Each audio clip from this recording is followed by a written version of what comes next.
উসমান হারুনি কয় মরার পরে আগুনে জ্বালাইতো না, দুনিয়ার যদি আগুনের পূজা করো। এটা কেটা কইছে? কয় এটা বাপদাদা কইছে।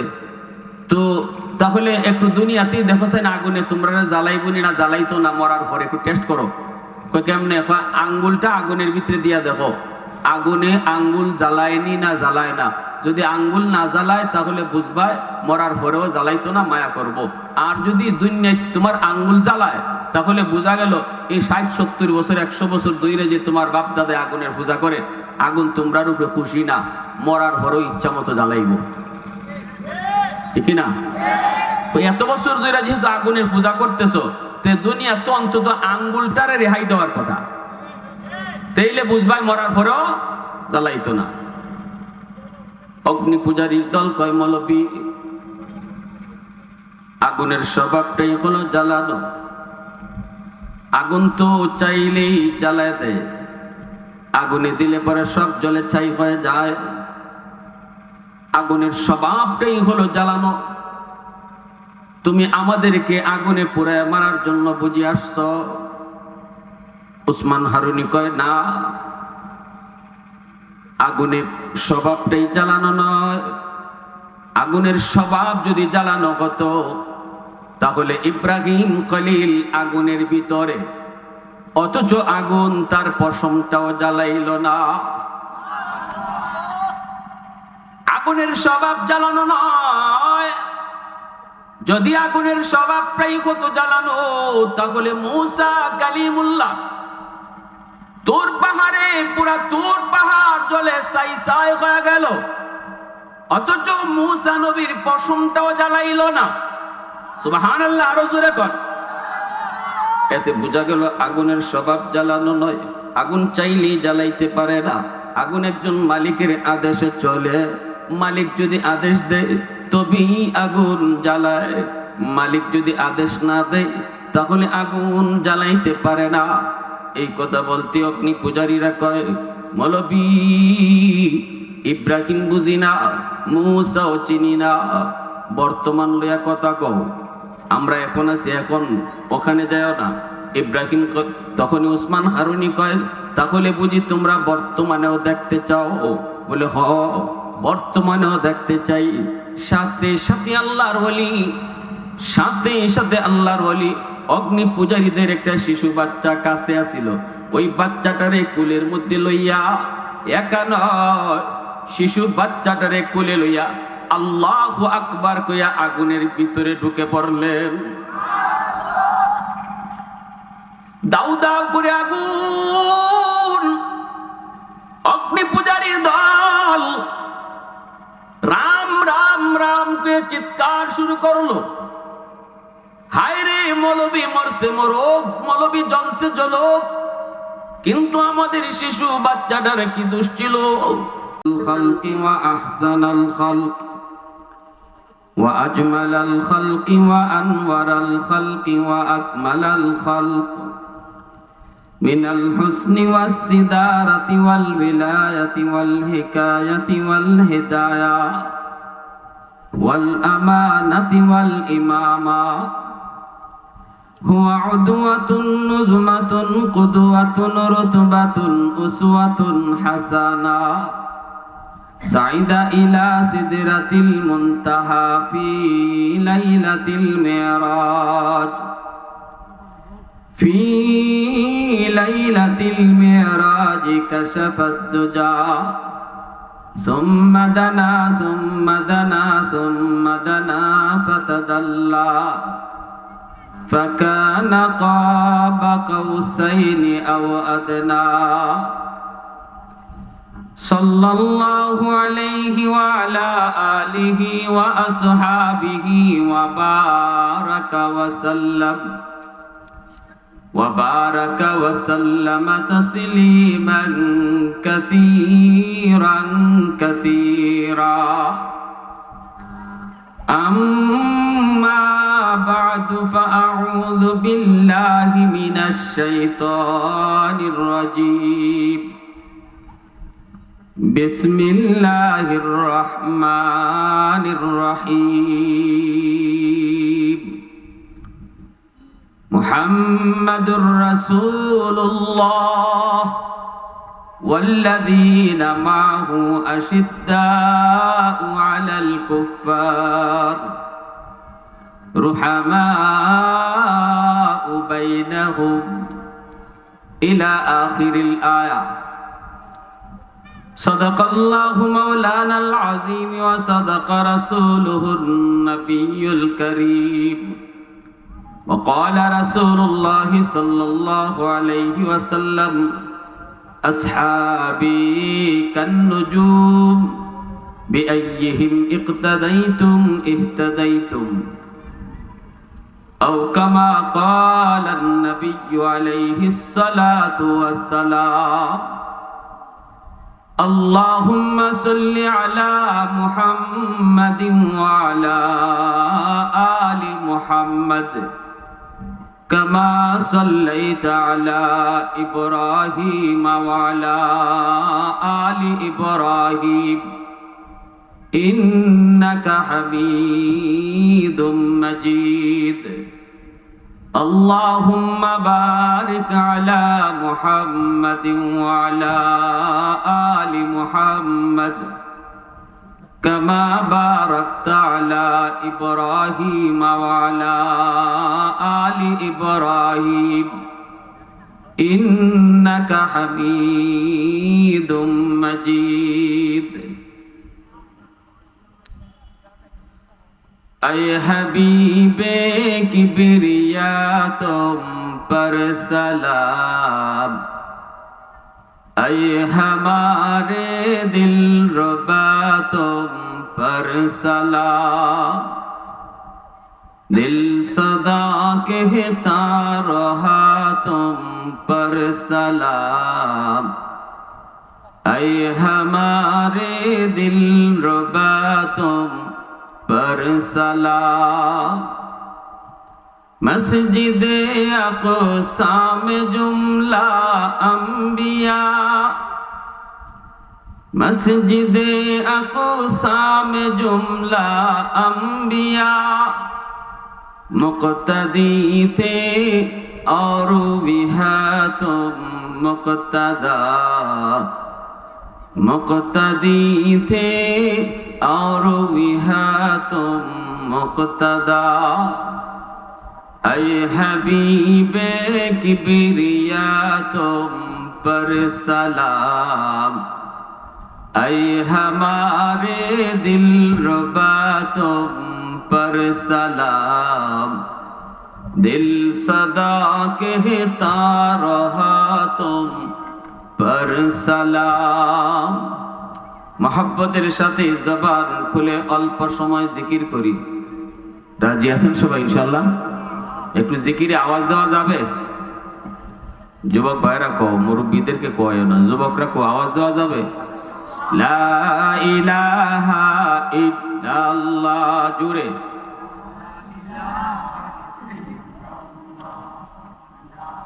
ফ্যানটার ওই দিকে ঘুরাই দিন, ডাইরেক্ট বাতাসটা লাগে তো।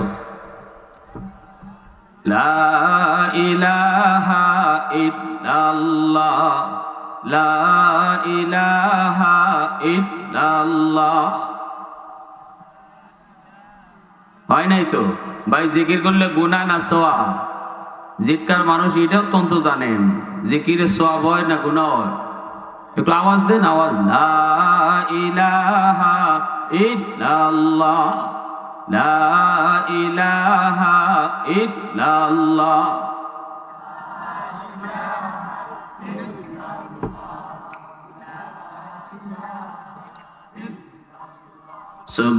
সুবহানাল্লাহ ওয়ালহামদুলিল্লাহ, লা ইলাহা ইল্লাল্লাহ। সুবহানাল্লাহ, লা ইলাহা ইল্লাল্লাহ, লা ইলাহা ইল্লাল্লাহ, লা ইলাহা ইল্লাল্লাহ। সুবহানাল্লাহ।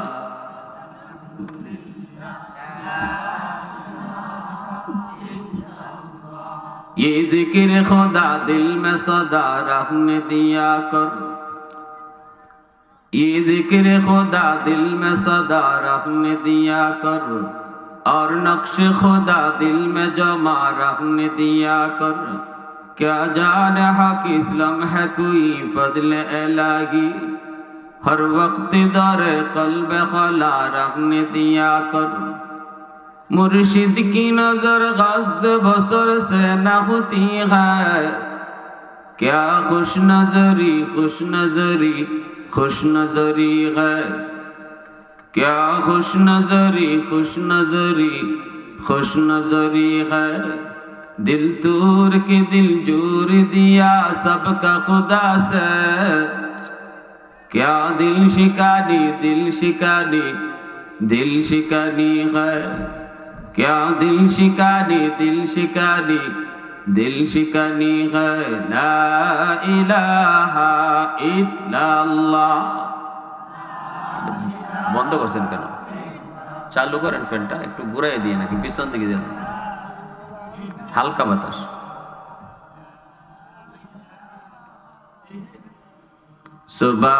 সুবহানাল্লাহ আলহামদুলিল্লাহ, আওয়াজ দিয়া হয় নাই, আরো জোরে। সুবহানাল্লাহ আলহামদুলিল্লাহ,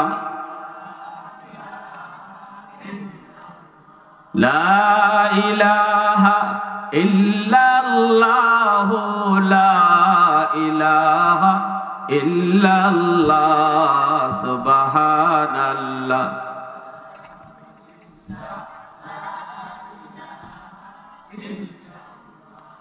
লা ইলাহা ইল্লাল্লাহ মুহাম্মাদুর রাসূলুল্লাহ।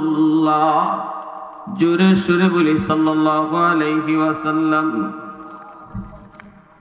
ঐতিহ্যবাহী জিটকা হিজবুল্লাহ ইসলামী যুব সংঘ বানিয়াচং হবিগঞ্জের উদ্যোগে আয়োজিত আজকের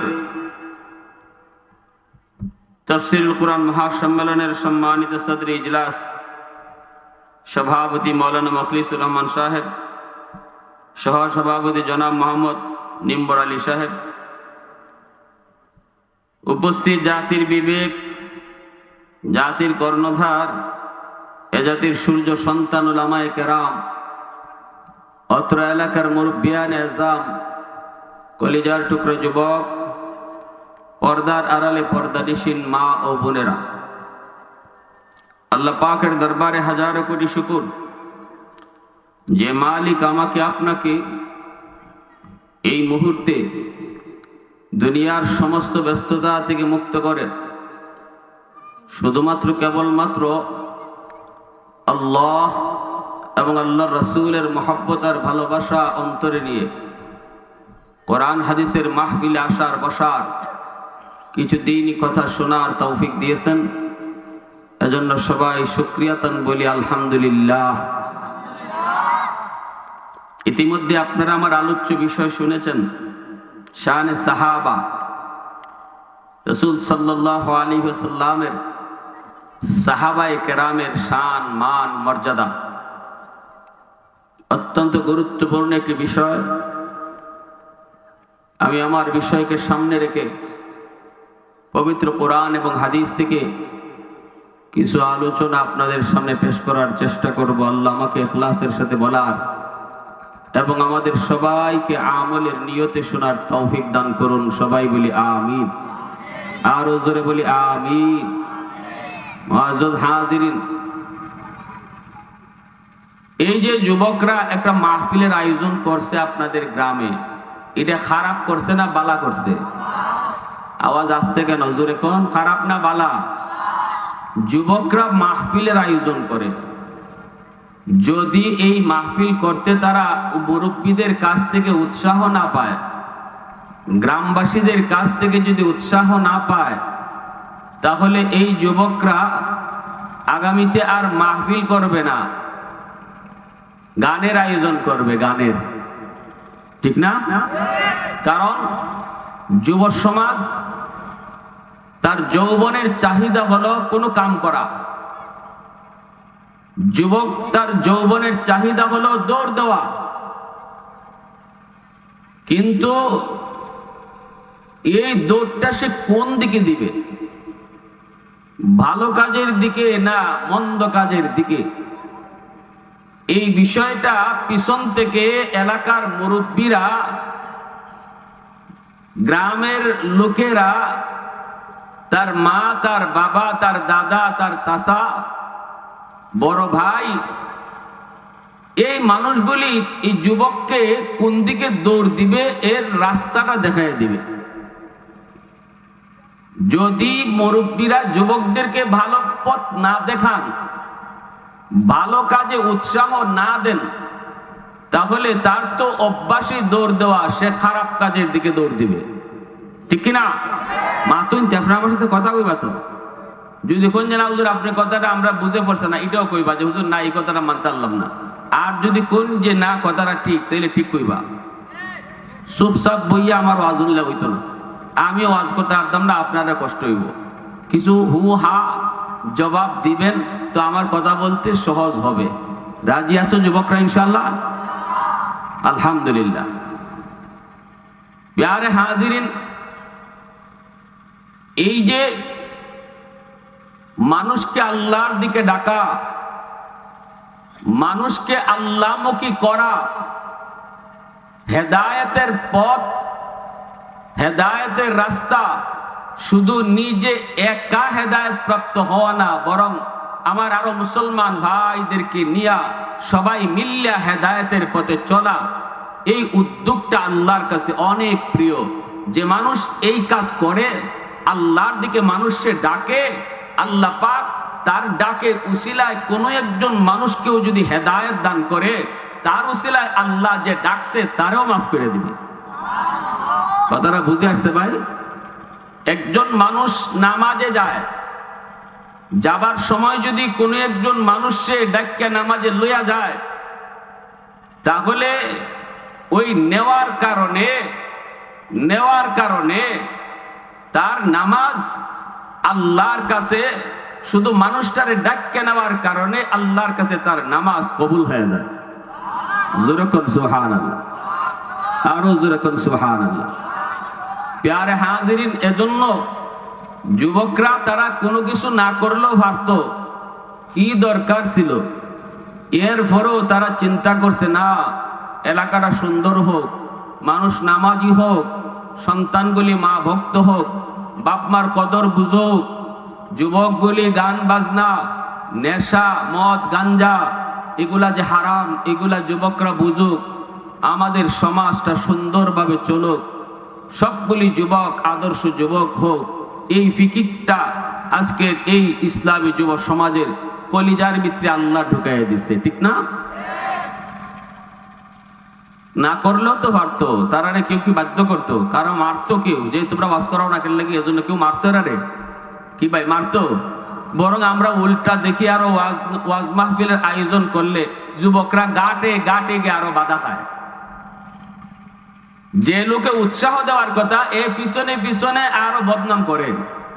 কিছু মানুষ আছে সমাজে এমন, ওয়াজ মাহফিল শুনেও না, ওয়াজও আয়ও না, আর দূর থেকে খালি কয় ওয়াজ দেখি তুই তো, ঠিক কিনা জোরে বল, ওয়াজ দেখি তুই তো, ওয়াজ কি কম হয়নি? মানুষ তো আর বদলে না, ওয়াজ কি আর কম হয়নি? ওয়াজ কি আর কম হয়নি? আমলে তো আয় না, কিন্তু হে কোনোদিন আয় ওয়াজ শুনে না, ঠিক কিনা জোরে বল। আমার একদিন একজন এইরকম কইছিল, হুজুর এত ওয়াজ দিয়া আর ওয়াজ হুন্নি আর ওয়াজ করাই আর লাভ কিতা? আমি কই কেনে, কি তুইছে? কই এখনো জমির আইল কাটে, ক্ষেতের আইল কাটে, এখনো মাতুন্ডে দেবে। কই এত ওয়াজ হয়, এরপরও ক্ষেতের আইলই কাটে, প্রতিদিন ওই ওয়াজ শুনে, আইল কাটাও হের বন্ধ নাই। তা আমি জবাব কিতা দিছি কইতাম নি আপনারা? রে মনোযোগ আসেনি আপনারা? জবাব দিছি কিতা কইতাম? আমি কইছি যদি ওয়াজ না হইতো, ই বেটার ক্ষেতের আইল না কাটিয়া আপনার কল্লা কাটতো। এত ওয়াজ শোনার কারণে এখনো ক্ষেত রইছে, আর ওয়াজ মাহফিল যদি বন্ধ হইতো, ক্ষেত বাদ দিয়া গড় আইয়া কল্লা কাটতো। কইছে নি জবাবটা? শেরের উপরে জোরে কইন না, শেরের উপরে ইজাত জবাবত দেওয়ার লাগে সময় মতো, ঠিক না? যে যে জাত এর লাগে ইজাত মুগুরই দরকার। যে পরিমাণে গুনার আয়োজন হয়, যে পরিমাণে গুনার আওয়াজ হয়, যে পরিমাণে গুনাহ বাড়তেছে, কইন আপনারা এই পরিমাণে কি ওয়াজ হইতেছে? এই পরিমাণে কি আল্লাহ রাসূলের নাম হইতেছে? মোটেও না। টেলিভিশন আমার ঘরে প্রতিদিন চলে, মোবাইল আতে আতে, সেকেন্ডে সেকেন্ডে না, মুহূর্তে মুহূর্তে গুনার আওয়াজ, ঠিক কিনা জোরে বল? মুহূর্তে মুহূর্তে আমাদের ঘরে গুনার আওয়াজ, হাতে গুনার আওয়াজ। এই তুলনায় ওয়াজ 1% হয় না। কথাটা মানছেন না আপনারা আমার কথাটা, ঠিক কিনা ভাইরা আমার? এজন্য একজন মানুষ শুধু নিজে বাঁচার ফিকির করতায় না, জাতিরে লইয়া বাঁচার ফিকির করতায়, পরিবারে বাঁচানির ফিকির করতায়। এটা আল্লাহ কইছেন, কু আনফুসাকুম ওয়া আহলিকুম নারা। তুমি নিজেও বাঁচো জাহান্নামের আগুন থেকে, পরিবারও বাঁচাও, ঠিক কিনা ভাই? পরিবারও বাঁচাও। এজন্য প্রত্যেকটা বাপ মার দায়িত্ব হইল সন্তানকে লইয়া এসার পরে একবার নামাজ পড়িয়া ঘুমাইবার আগে আগে গড় একবার তালিম করা, ফাজাইলে আমল হাদিস কানা লইয়া রুটিন করুন। আজকে শনিবারে বাফে পড়বা, আর ফুতে জিয়ে বউয়ে, ফুতের বউয়ে, নাতি নাতনি সকলে বইয়া শুনবা। রবিবারে আমার ফুতে পড়বা, আমি বাপে শুনমু। পরের দিন সোমবারে আমার নাতিনে পড়বা। এভাবে রুটিন করবা। করলে পরে ঘরের মধ্যে আল্লাহরই আদেশ বাস্তবায়ন হইব। আমি খালি বাঁচবার ফিকির করি না, আমার পরিবারও জাহান্নাম থেকে বাঁচাইবার ফিকির করি, ঠিক কিনা জোরে কর?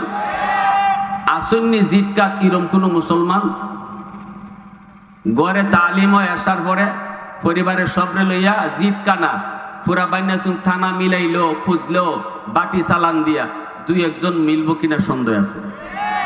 তাইলে করণ কিতা হয়তো অন্তত একটা ওয়াজের আয়োজন করো। তো এই ব্যক্তিতে গড় বইয়াও শুনবানে, নাতি নশাহ জিফুতো একটা বয়ার পরিবেশ পাইবানে। এমন তো গড় আল্লাহ রসুলের আওয়াজ ওই না, আমি তো পারিই না, আল্লাহর এত বড় একটা আদেশ লঙ্ঘন করতেছি। তো একটা পরিবেশ যদি হয় এক জায়গায় বইয়া আল্লাহ রসুলের কিছু কথা শোনার, হয়তো বা এই কথা থেকে কারো দিল একটু পরিবর্তন হইতো পারে। আমার বউরে আমি পারি না ওয়াজ শোনাইতাম, আমার বউরে পারি না আমি নামাজ পড়াইতাম। ওয়াজ মাহফিলের উসিলায় যদি আল্লাহ হেদায়েত করে, এই ফিকির নিয়া প্রত্যেকটা জামাইয়ের, প্রত্যেকটা বাপমার, প্রত্যেকটা ভাইয়ের এরকম ভাবে যুবকদেরকে উৎসাহ দেওয়ার কথা ছিল, ঠিক কিনা জোরে বল?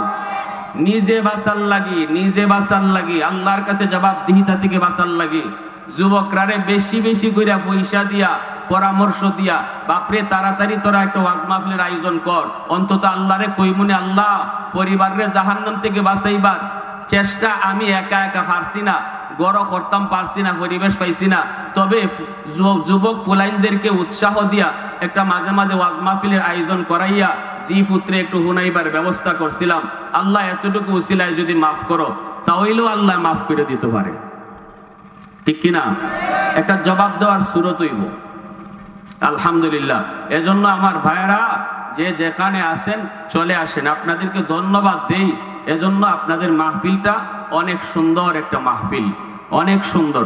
আমি আপনাদের মাহফিলের শুরু থেকে শেষ পর্যন্ত বক্তা যাদেরকে দেখতেছি, এই হিজবুল্লাহ ইসলামী যুব সংঘ, তারা বাংলাদেশের ভালো মানের সুন্দর আলোচক বৃন্দ একদম মাগরিব থেকেই তারা শুরু করে দিছে।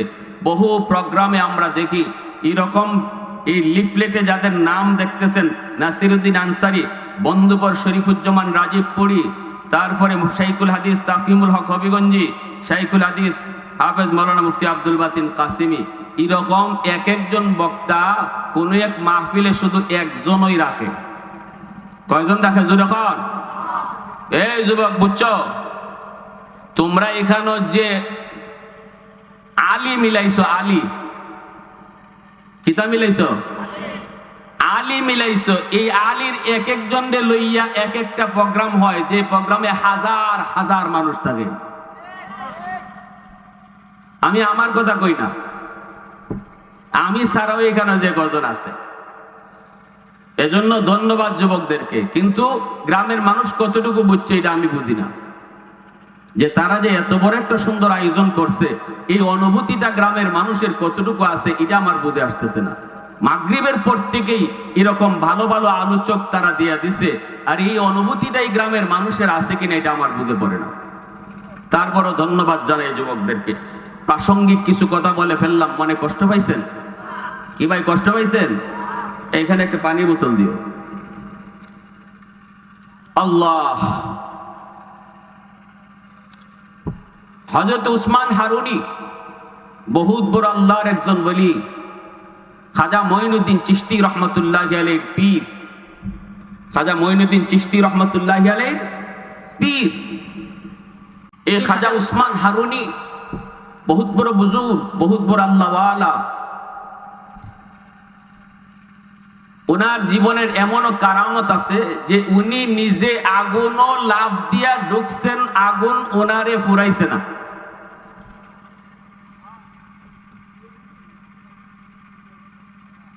হিন্দুরা আগুনের পূজা করে, অগ্নি পূজারী।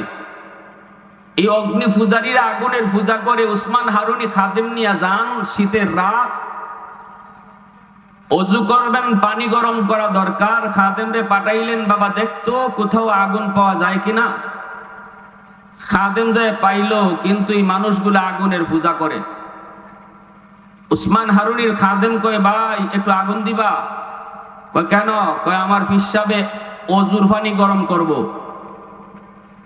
এই আগুনের পূজারীরা, এরা তো এমনি আগুনের পূজা করে, মুসলমান বালা পায় না, মুসলমান দেখতে পারে না, আবার কয় অজুর পানি গরম করতো এই আগুন দিয়া।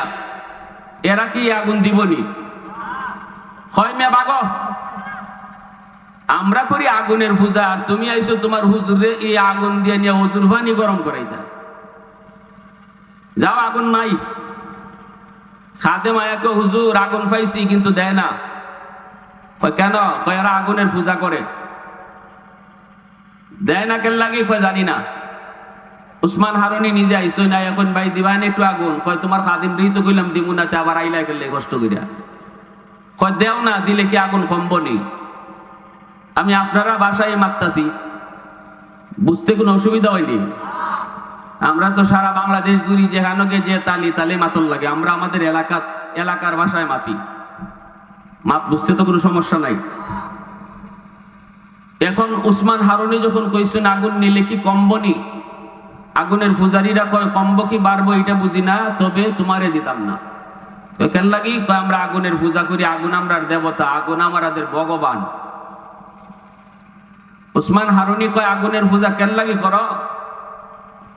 কয় বাপ দাদা করছে, এর লাগে করি। জবাব তো সুজাও হেরাম, ঠিক না নি? হ্যাঁ, আমাদের সমাজেও কিছু বিদাতি আছে, বিদাত করে। যদি কোন কেন লাগে করস, কয় জানি না, বাপ দাদা করছে এই জন্য করি।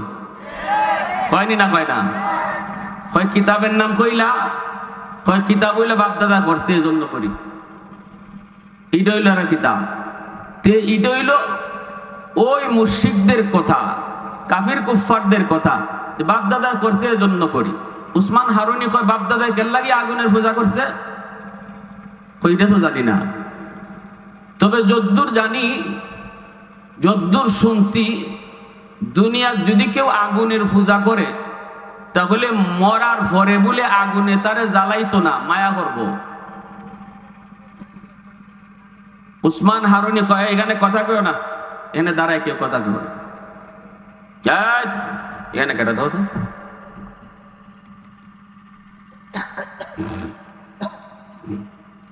এই কথা বলতেই উসমান হারুনি কয় মরার পরে আগুনে জ্বালাইতো না, দুনিয়ার যদি আগুনের পূজা করো।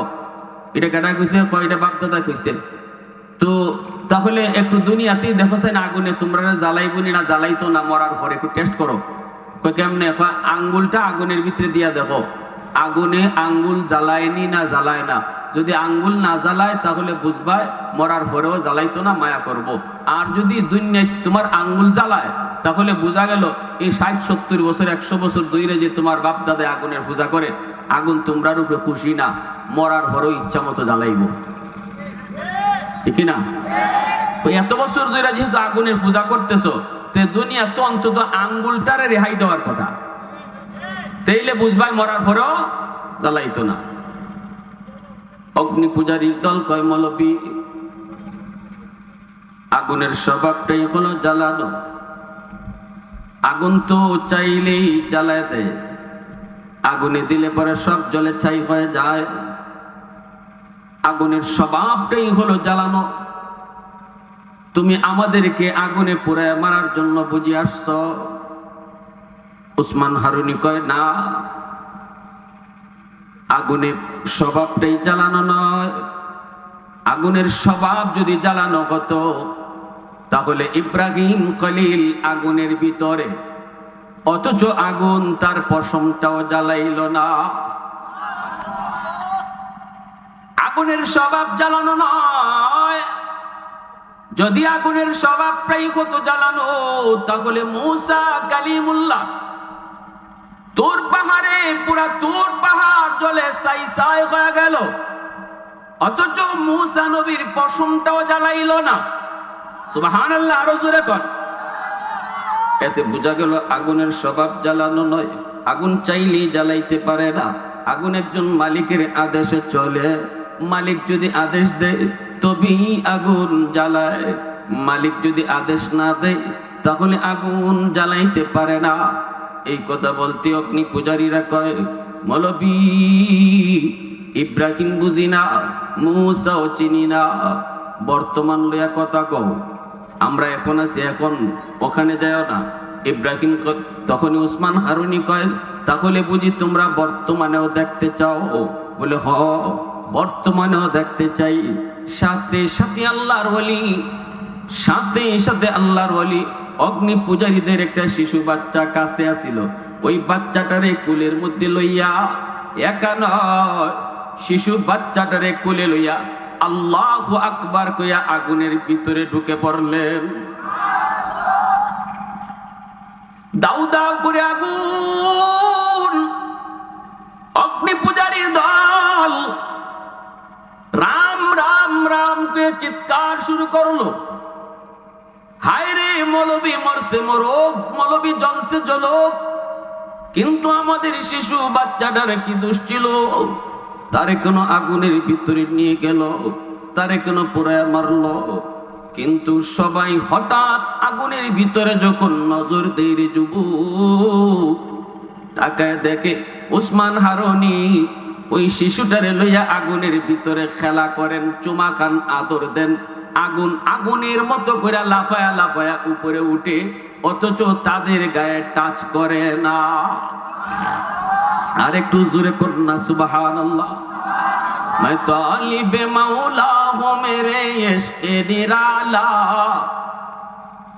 मैं तालिब मौला हूँ मेरे इश्क़ निराला, है जुमला जहाँ जिनके तजल्ली से उजाला, है जुमला जहाँ जिनके तजल्ली से उजाला, मादर दु जहाँ गैर खुदा यार नदारम, যদি याद खुदा ही चिदिगर कार नदारम, যদি याद खुदा ही चिदिगर कार नदारम।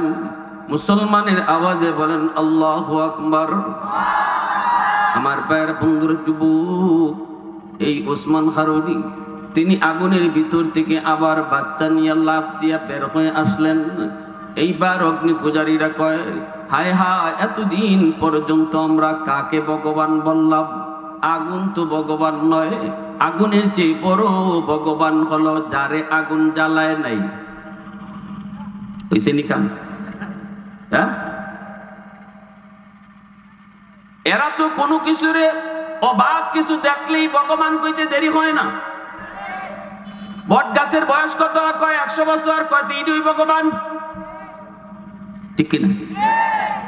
কই কি রে, নদীর বয়স কত? কয় জানি না, কয় এইটাই ভগবান। কিরে গাবি ভাবে দুধ দেয়, উলান কেটে দেখতো আসেনি, কয় কাটছি তো দুধ নাই, কয় তাহলে দুধ আয় করতে কয় জানি না, কয় তো এটাই ভগবান, ঠিক না? আসিল কাবা করে 360টা মূর্তি, এই 360 থেকে ভগবান বাড়াইতে বাড়াইতে বাড়াইতে বাড়াইতে 33 কোটি। কয় কোটি ভগবান? জোরে কন। ফেরার ভগবান যে 33 কোটি, নিজেও নাম কইতে পারতো না, কয়টা নাম কইব, ঠিক না? নি উসমান হারুনিকে সেজদা দেওয়া শুরু করলো, কই উনি বড় ভগবান। সাথে সাথে আল্লাহর ওটি লাঠি হাতে নিয়ে এই অগ্নি পূজারীদেরকে বাড়ি শুরু করলেন, আর বলতেছেন এই নাফরমান হল শোনো, আগুন আমাকে জ্বালায় নাই, এটা আমার কোনো কৃতিত্ব নয়, আমার কোনো বাহাদুরি নয়, আমি আগুনের মালিকের পূজা করি, আগুনের পূজা করি না। তোমরাও যদি আগুনের মালিকের পূজা করো তাহলে আগুন তোমাদেরকেও জ্বালাবে না। সাথে সাথে ওই মানুষগুলি, সাথে সাথে আল্লাহর ওলি উসমান হারুনির হাত ধরে কালেমা পড়ে মুসলমান হয়ে গেল। এই উসমান হারুনি একবার এশার নামাজ পড়ার পর, এই হলো আমার মূল কথা, এখন হলো আমার মূল কথা। আগে শুধু পরিচয়টা দিছি উনার, এখন শোনেন মূল কথাটা। এশার নামাজ পড়ার পর উসমান হারুনি ঘোষণা দিতেছেন, শোনো, আজ তোমরা যারা এশার নামাজ আমার পিছনে পড়েছ, ফজরের জামাত যদি আমার পিছনে পড়ো তাহলে আমি তোমাকে জান্নাতে সাথে লইয়া ডুবব।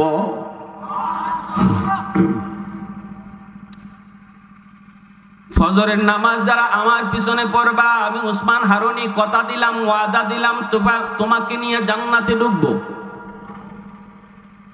শোনার পর এশার নামাজে যারা ছিল সবার কান খাড়া হয়ে গেল, মনে মনে সিদ্ধান্ত নেয় তাহলে তো আজ রাত ঘুমানো যাবে না, যে কোনো মূল্যে ফজরের নামাজ আল্লাহর ওলি উসমান হারুনির পিছনে পড়তে হবে। না না, রাতে ঘুমানো যাবে না, লাগলে বাইরে খবর দিব, লাগলে দাদারে খবর দিব, লাগলে চাচারে খবর দিব, লাগলে বন্ধুরে খবর দিব, এ দোস্ত আয় আমাদের গ্রামে আয়, আজ রাতটা আমাদের গ্রামে কাটা, ফজরের নামাজ উসমান হারুনির পিছনে পড়, তাহলে আল্লাহর তৈরি জান্নাতে ঢুকে যাবে। আল্লাহু আকবার জোরে বলেন। সবার মনের ভিতরে এই আকাঙ্ক্ষা, এই ইচ্ছা যখন অন্তরে জাগলো, সাথে সাথে উসমান হারুনি কয়, শোনো, আরেকটা গোপন কথা আছে, গোপন। আমি যে সুসংবাদটা দিয়েছি, এই সুসংবাদটা যে গোপন রাখতে পারবে কাউকে বলবে না, এই খুশখবর যে কাউকে বলবে না, শুধু নিজের কাছেই রাখবে, আর আমার পিছনে এসে ফজর পড়বে, তাকেই শুধু জান্নাতে নিয়ে ঢুকবো। যদি কেউ কারো কাছে বলে ফেলে তাহলে তার জিম্মাদার আমি না। এই খুশখবর কারো কাছে বলা যাবে না, এটা হলো গোপন খবর, এটা হলো রাজ, এটা হলো গোপন কথা। এই কথাটা বলার পর শুনছনি তোমরা, কথাটা বুঝছনি? কয় হুজুর বুঝছি। কি বুঝছো? কই কথা কওয়া যাইব না, কওয়া যাইতো না। কই হুজুর আমরা বুঝছি, এই খুশখবর কারো কাছে বলা যাবে না, এটা শুনছে যে শুনছে হেই নিজের কাছে রাখতে হবে। যদি জান্নাতে উসমান হারুনির সাথে যেতে হয়, এই খবর দিয়া তিনি বলেন, এবার যাও, সবাই যার যার বাড়িতে যাও। সবাই যার যার বাড়িতে চলে গেল। ঘুমাইতে যায়, ঘুম আসে না, কখন জানি ফজরের আযান হয়ে যায়। যদি আজকে ফজরের জামাত মিস হয়, যদি আজকে উসমান হারুনির পিছনে ফজর পড়তে না পারি, তাহলে আমার জীবন বৃথা। হায় হায়, না ঘুমাবো না। বাবার পাশে সন্তান ঘুমে, সন্তান বাবারে কিছু কয় না, আবার রাতে ঘুমায়ও না। বাবাই জিজ্ঞেস করে, বাজান ঘুমাও না কেন? তবুও কয় না আব্বা, এই কারণে ঘুমাই না, কারণ উসমান হারুনি কইছে এই খুশখবর কারো কাছে বলা। জোরে বলেন। বন্ধুর কাছে বন্ধু ঘুমে, বন্ধুর কাছে বন্ধু ঘুমে, কিন্তু বন্ধুরে কয় না। ভাইয়ের কাছে ভাই ঘুমে আছে, অর্থাৎ জাগনা আছে, ঘুমায় না, ছটফট করে, আর ফজরের আজানের অপেক্ষা করে। আজানের ভাই কয়, কিরে ভাই আজকে ঘুমাস না কেন? কয় তুই ঘুমা, আমার ঘুম আসে না। এরপর কয় না খুশ খবর, ঠিক কিনা?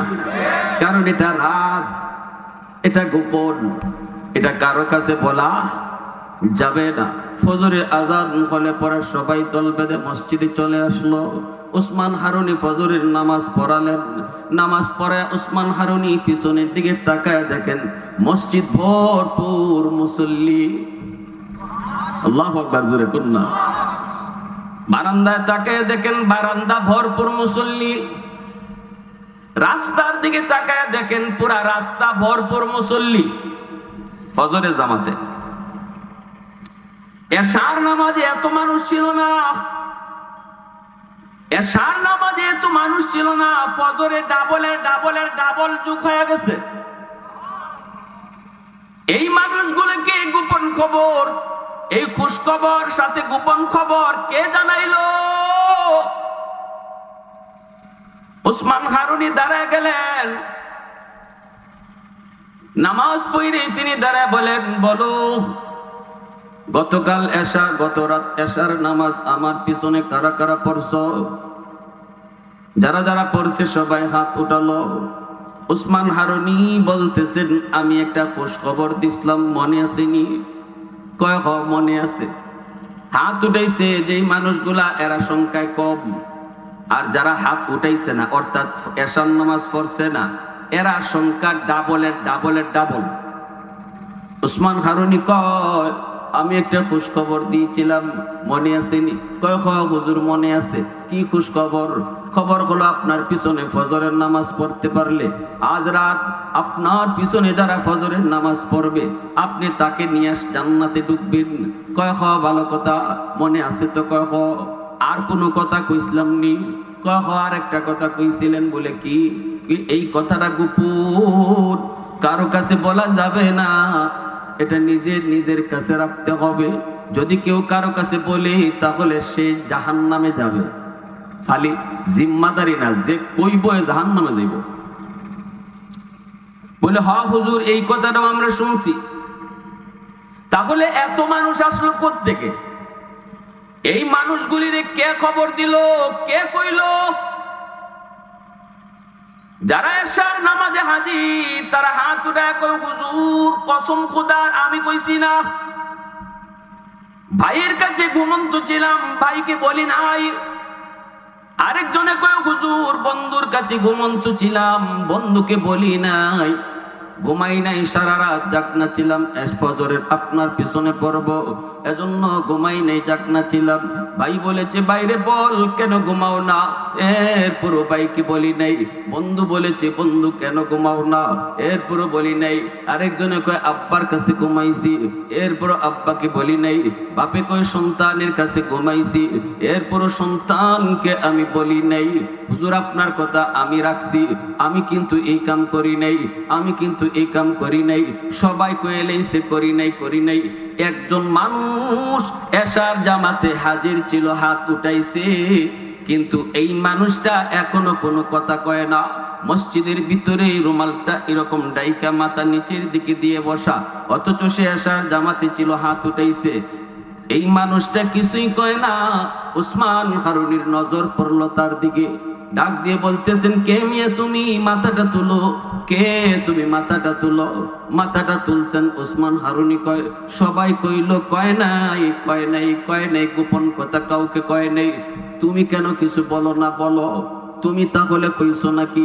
সাথে সাথে ইনি বলেন, হুজুর বেয়াদবি মাফ করবেন, সারা রাত আমি ঘুমাই নাই, শুধু মানুষের গ্রামে গ্রামে ঘুরছি আর আওয়াজ দিছি, ও আল্লাহর বান্দারা, যদি আল্লাহর তৈরি জান্নাতে যেতে চাও আজ ফজরের জামাত উসমান হারুনির পিছনে পড়ো।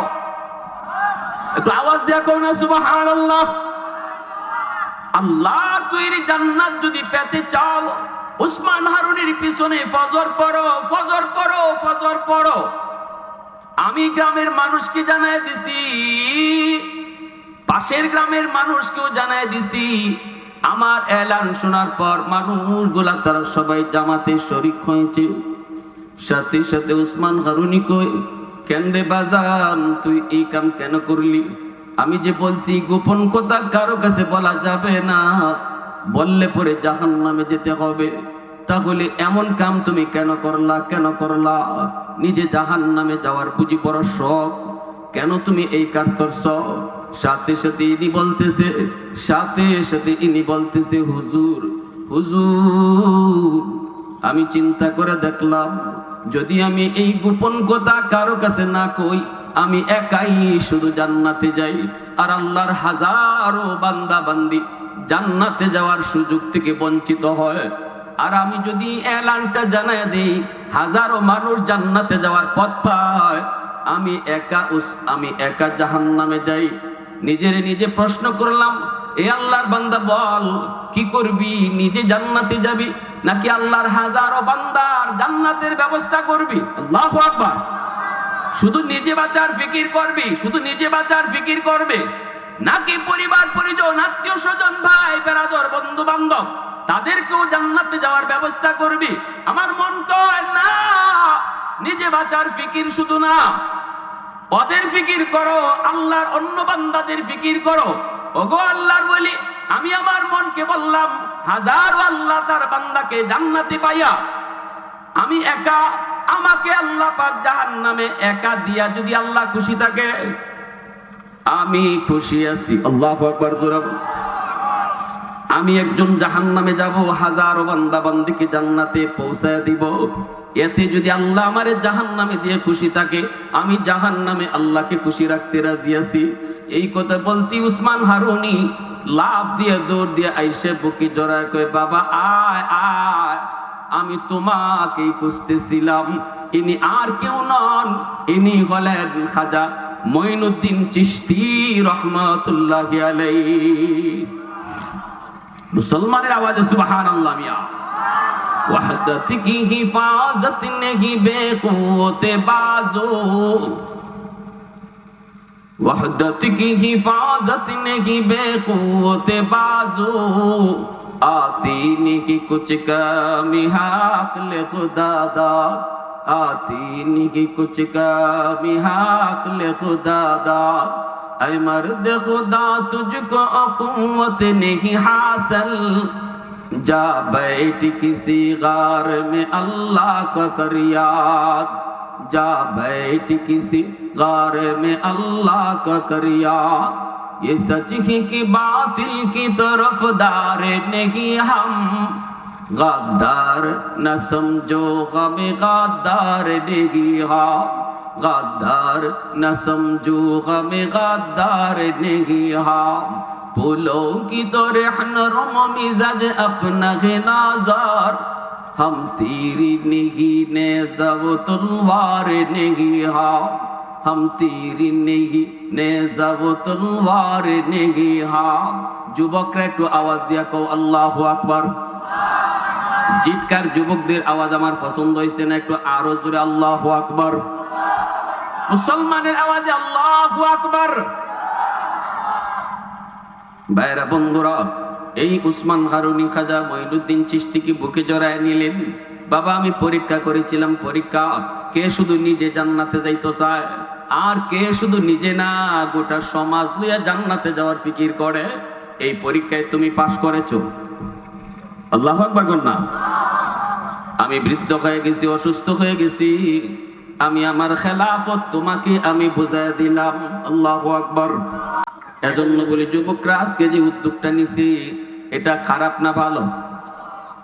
এইগুলো ভূমিকা, এই চুপ বুঝাইবার লাগে খালি ঘটনা টানছি যে আমাদের সমাজের যুবকরা যদি ওয়াজ মাহফিলের আয়োজন করে, কেন করে, কি জন্য করে?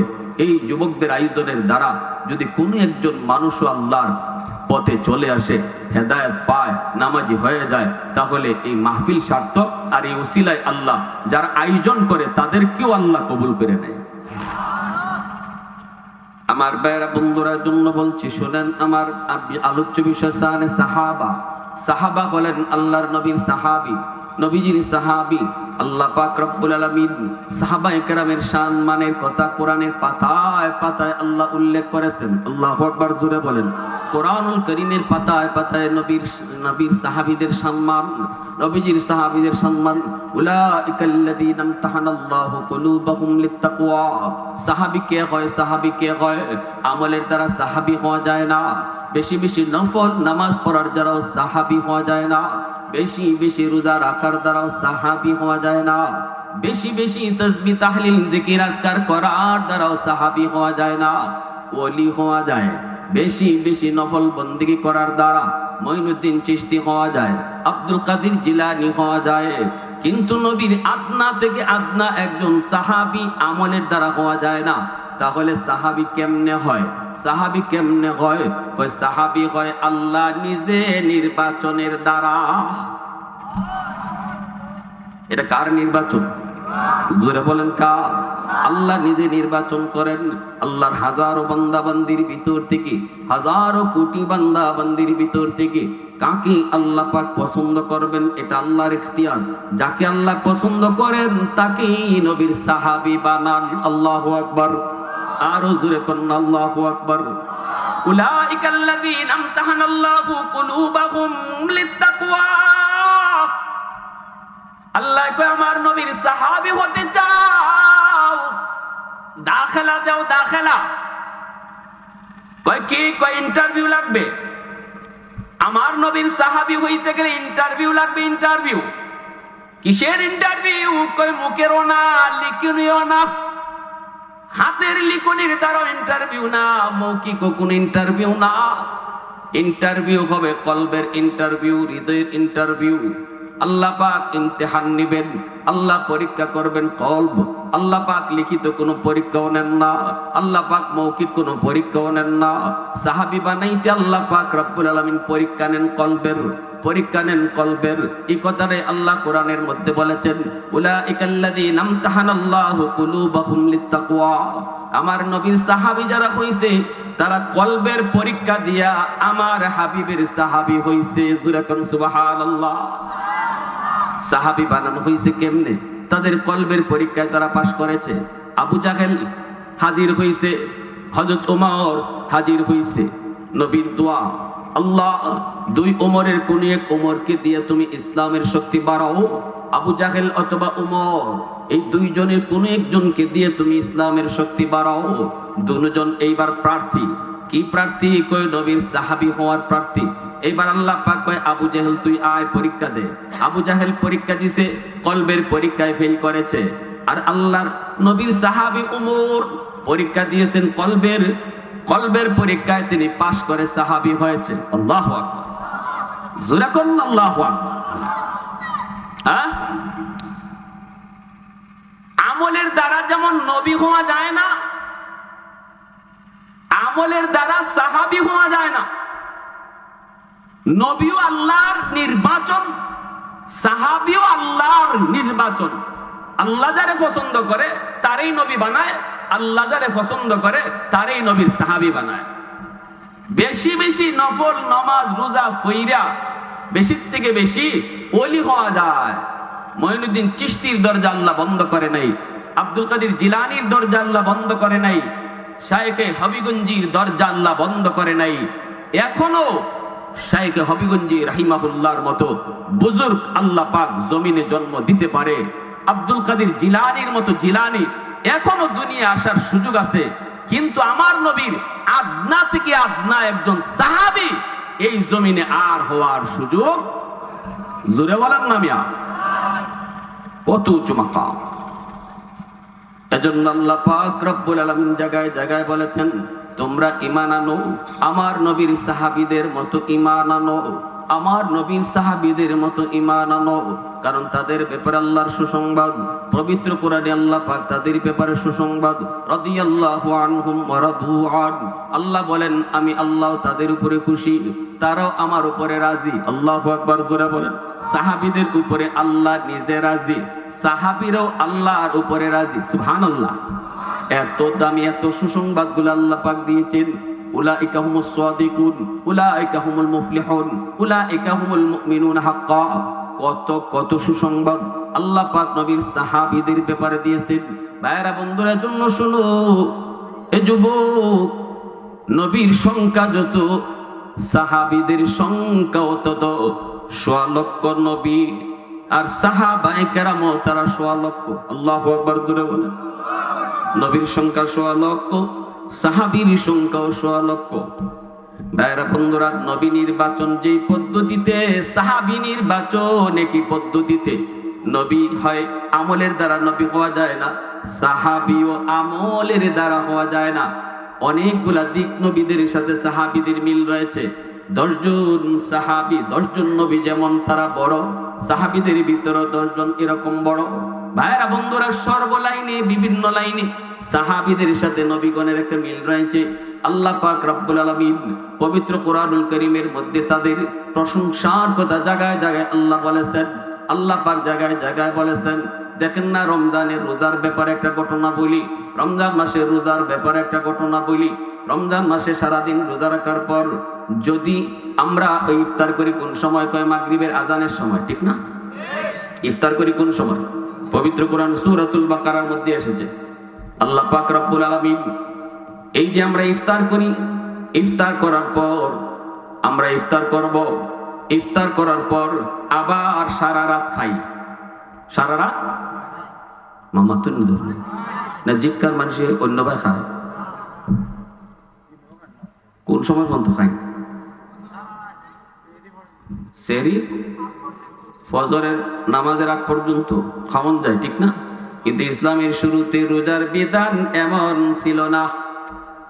ভালো করে শুনবেন, রোজার বিধানটা কেমন আছিল বলি। ইফতার করছেন সারাদিন, ইফতার করার পর, এইবার ইফতার করার পর তারা কি করবেন? ঘুমাইতেন না। যদি ইফতার করার পর কেউ ঘুমায় যাইতো, তাহলে ঘুম থেকে ওঠার পরে তার রোজা শুরু হয়ে যাইতো, ঘুমানি যেত না। আমরা তো একদম ফজরের নামাজের আগ পর্যন্ত ঘুমাই আর খাই আর যা করি সব বৈধ, ঠিক না? নি কিন্তু ইসলামের শুরু জমানায় ইফতারের পর যদি কেউ আবার ঘুমায় পড়ছে, তাহলে আর খাইতে পারতো না। ঘুমের পর থেকে এবার তার রোজা শুরু হয়ে যেত। পরের দিন একবার আবার একবারে মাগরিব পর্যন্ত, মাগরিবে আজান পর্যন্ত তার রোজা রাখতে হতো। এই ছিল ইসলামের প্রথম নিয়ম। একজন সাহাবী, তিনি অত্যন্ত একজন গরিব দিনমজুর। এই সাহাবী সারাদিন কষ্ট করে তিনি পরিশ্রম করে তিনি ঘরে আসছেন। আয়েশা বিবির কাছে ইফতারের সময় কিছু ইফতার চাইছেন, ইফতারের টাইম হয়ে গেছে। বিবি কয়, স্বামী গো রাখো, ইফতার আনতেছি ইফতার আনতেছি। এই আনতেছি কইতে কইতে ইনি ক্লান্ত, ইনার ঘুম ধরে গেছে। বিছানা খালি পড়ছেন যে আচ্ছা আমার বউ তো ইফতার লই আইতেছে, সারাদিন কাম করে আইছেন তো শরীরটা বিছনার দিতে ঘুমাই গেছেন গা। আর বিবি সাহেব ইফতার নিয়ে আয়া দেখে স্বামী ঘুমাই গেছে গা। সাথে সাথে ইনি কয় ইন্না লিল্লাহি ওয়া ইন্না ইলাইহি রাজিউন। বিবিও সেটা একদম বুঝা যায় আসমানটা ভাঙ্গা পড়ছে। আল্লাহ, সারাদিন আমার স্বামী কিছু খায় নাই, রোজা রাখছে আর ক্লান্ত পরিশ্রান্ত। আল্লাহ, আমি ইফতারটা লই আইতে আইতে আমার স্বামী ঘুমাই গেল। এখন তো রোজার বিধান শুরু হয়ে গেছে, পরের দিনের রোজা শুরু হয়ে গেছে। ঘুমাই গেলে কি পরের দিনের রোজা শুরু, আর খাওয়ার কোনো সুযোগ। ঘুম থেকে তিনি উঠলেন একটু পরে, যখন ইন্না লিল্লাহ কইছেন উনার ঘুম ভাঙছে। কিন্তু বাংলে কি হবে, আর তো খাইতে পারবেন না। তিনিও তো এরকম মাথায় হাত দিয়া বসা, হায় আমি এখন পরের দিনে রোজা কেমনে রাখবো। পরের দিনে রোজা রাখা শুরু করলেন। দিনের বেলা তিনি ক্লান্ত হয়ে অজ্ঞান হয়ে গেলেন। আমার নবী রহমতের নবীর কাছে বিবি সাহেব আয়া হাজির হলেন।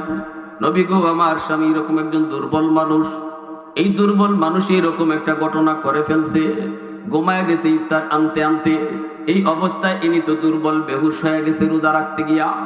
ওগো নবীজি, এখন আমি কি করব? যখনই আমার নবী রহমতের নবীর কাছে সাহাবীর এই ঘটনা পেশ করা হলো, সাথে সাথে আল্লাহ পাক কোরআনের আয়াত নাজিল করে সাহাবীর পক্ষে। রোজার বিধানটাকে আল্লাহ হালকা করে দিলেন। জোরে কন্যা সুবহানাল্লাহ। একজন সাহাবীর আরাম, একজন সাহাবীর কষ্ট আল্লাহ বরদাস্ত করতে পারে নাই। একজন সাহাবীর কষ্টের কারণে আল্লাহ পাক রোজার নিয়মটারে আল্লাহ পাল্টায় দিছে।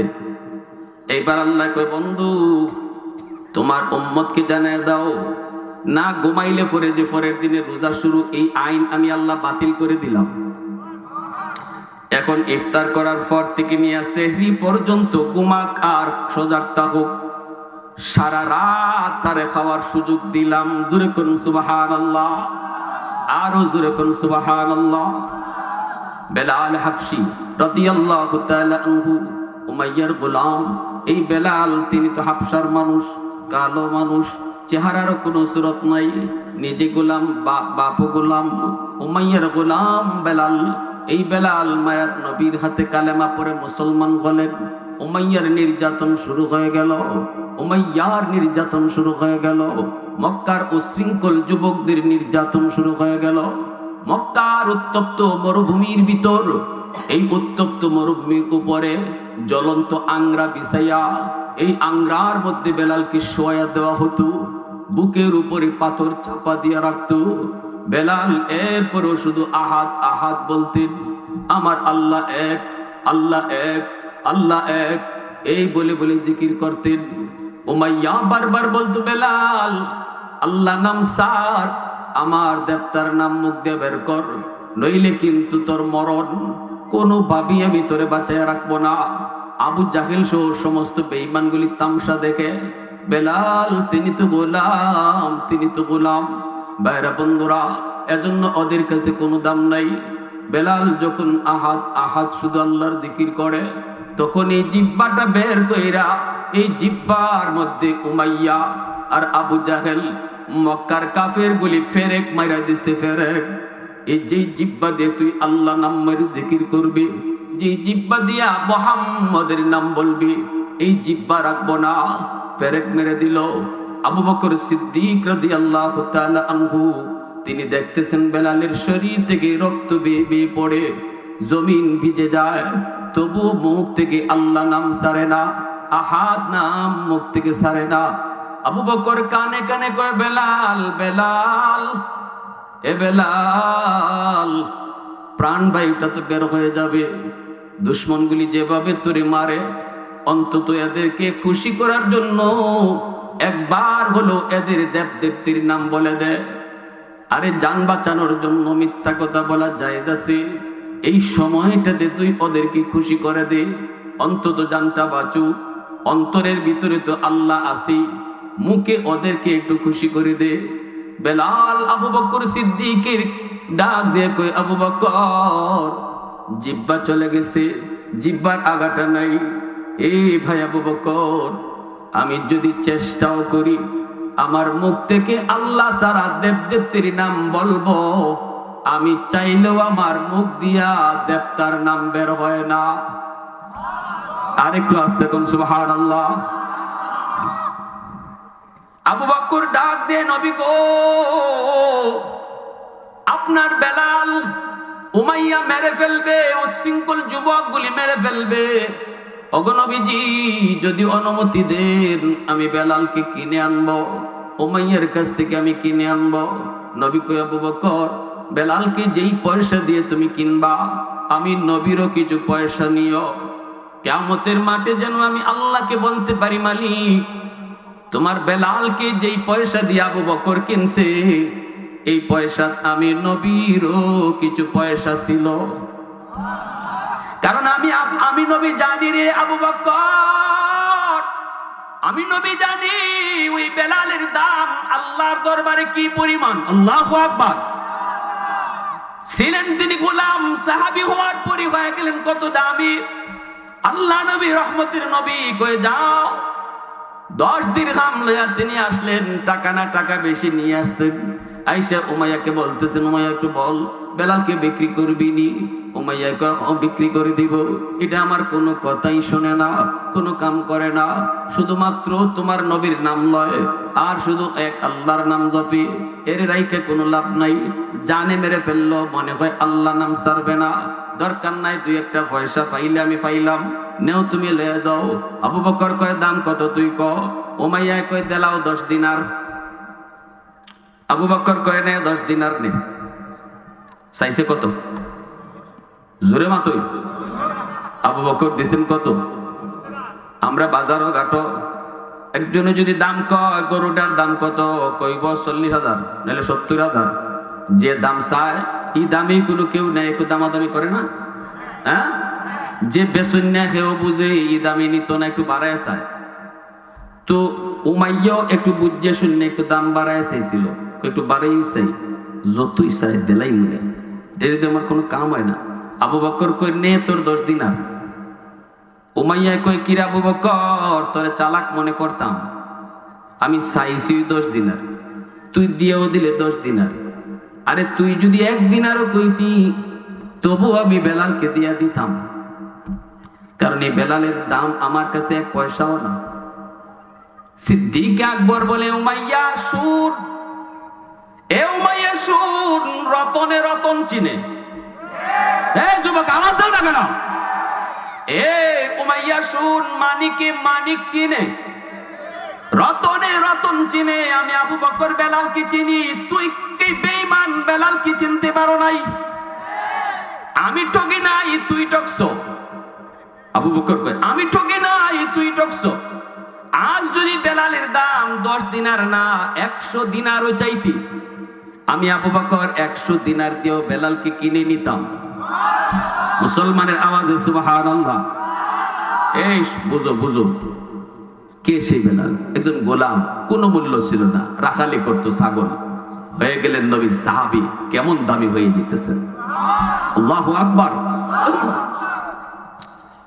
আল্লাহ নবীর কাছে আনা মাত্রই, নবীজির কাছে আনা মাত্রই আল্লাহর পক্ষ থেকে আদেশ আসছে, বন্ধু বেলাল আজ থেকে তোমার পার্সোনাল সেক্রেটারি, আজ থেকে বেলাল হলো তোমার পিএস।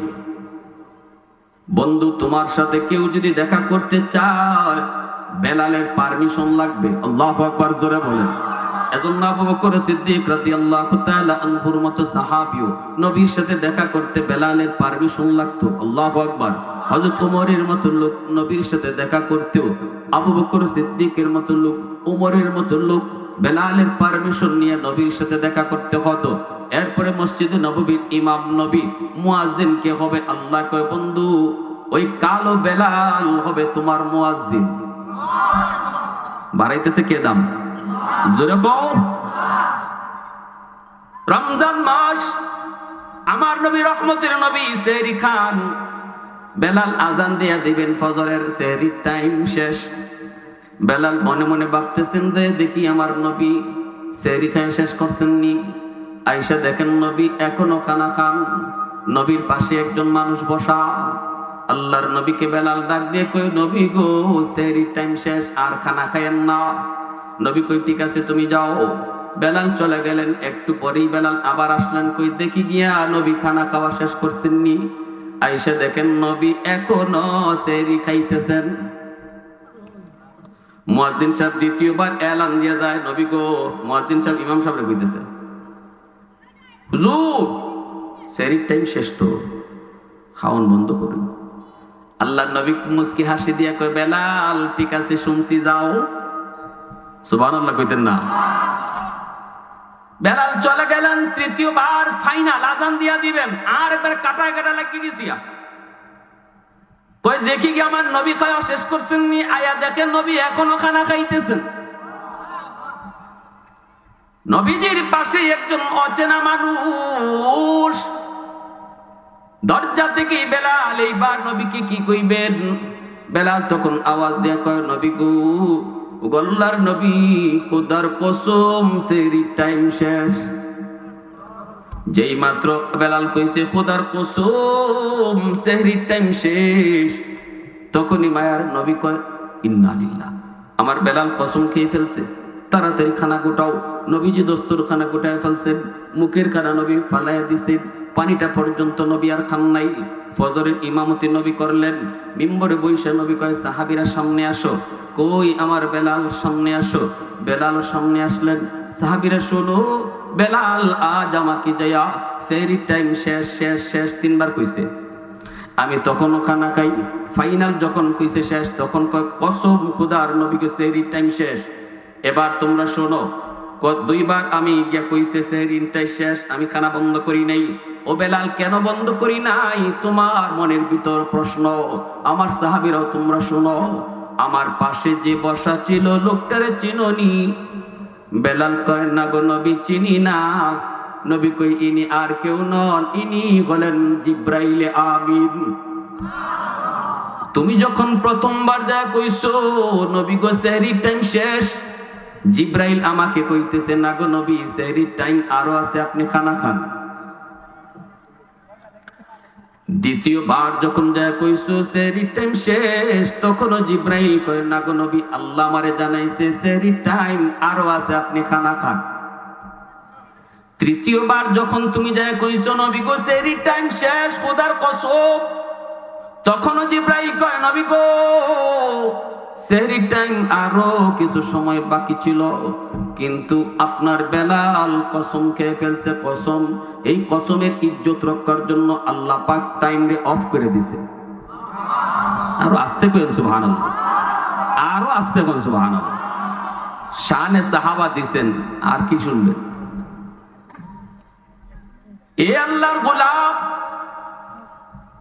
নবী কয় জিব্রাইল আমারে কয় বেলালের কসমের ইজ্জত রক্ষায় আল্লাহ পাক টাইম থাকা সত্ত্বেও অফ করে দিছে। আল্লাহ কয় বন্ধুরে কইও আমার বেলাল আমার কাছে এত দামি, ওই বেলালের কসমের ইজ্জত রক্ষায় আমি টাইম অফ করছি। ভাইরা বন্ধুরা এত দামি বেলাল, এত দামি বেলাল, এজন্যই ভাইরা বন্ধুরা ওই বেলাল আমার নবীর ইন্তেকালের পর আর মক্কা মদিনায় থাকতে পারলেন না। সবাই তো মদিনায় ছিলেন, কিন্তু বেলাল থাকতে পারেন নাই। বেলাল তো সিরিয়ায় চলে গেলেন। আমার নবী রহমতের নবী, আমার নবী রহমতের নবী মদিনায় নাই। যেই নবী মদিনায় নাই, যেই মসজিদে নববীতে বেলাল আজান দিলে পরে নবী ইমাম হতেন, ওই মসজিদে বেলাল আর আজান কেমন করে দিবে? আজান যদি দেয়